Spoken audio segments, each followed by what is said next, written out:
Hai, Assalamualaikum. Dah bersedia ke dengan kelas kita pada hari ini?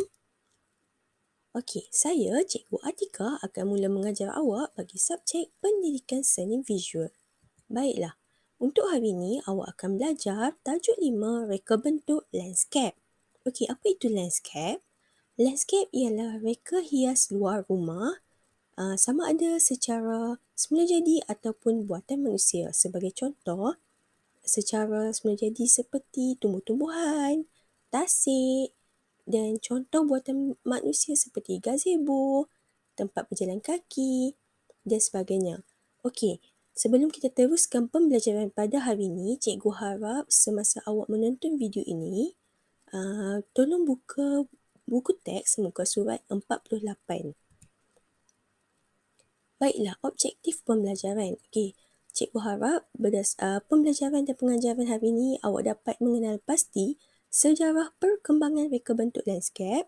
Kedua, awak dapat mengenal pasti prinsip reka bentuk landscape dari aspek jenis landscape iaitu landscape lembut dan landscape kejur.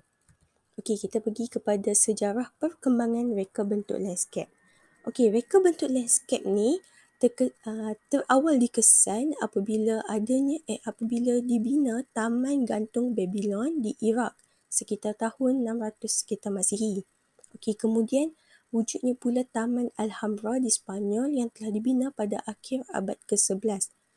Contoh reka bentuk Alhambra ni menunjukkan reka bentuk landscape yang bercirikan Islam. Okey, kemudian seterusnya, perkembangan reka bentuk landscape di Malaysia mula pada seawal abad ke-14 pada zaman Kesultanan Melayu Melaka. Kesan peninggalan penjajah Portugis, Belanda, British di Tanah Melayu ni telah mewujudkan landscape yang berkonsepkan rekreasi dan kawasan lapang. Okey, sebagai contoh, adanya Taman Tasik Taiping di Perak, Taman Botani Pulau Pinang, Taman Botani di Kuala Lumpur. Okey, pada tahun 1970, reka bentuk landscape di Malaysia ni lebih tersusun dan teratur kerana adanya badan yang bertanggungjawab iaitu menguruskan hal berkaitan landscape iaitu di bawah Kementerian Kesejahteraan Bandar. Okey, kita pergi ke prinsip reka bentuk landscape. Awak buka muka surat seterusnya, okey? Okey, ada dua jenis landscape iaitu landscape lembut dan landscape kejur. Okey, apa tu landscape lembut dan kejur ni? Okey, landscape lembut ni adalah landscape yang ataupun sesuatu ruang tu dibina, diwujudkan yang diterapkan elemen-elemen hidup seperti bunga, tumbuh-tumbuhan, pokok dan lain-lain lagi.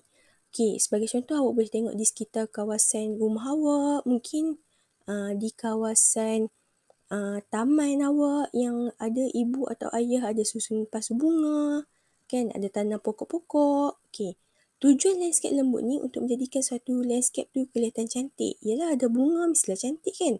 Okey, landscape kelihatan cantik, mewujudkan aura yang positif dan mencerminkan perasaan penduduk ataupun mencerminkan perasaan orang yang duduk di kawasan tersebut lah.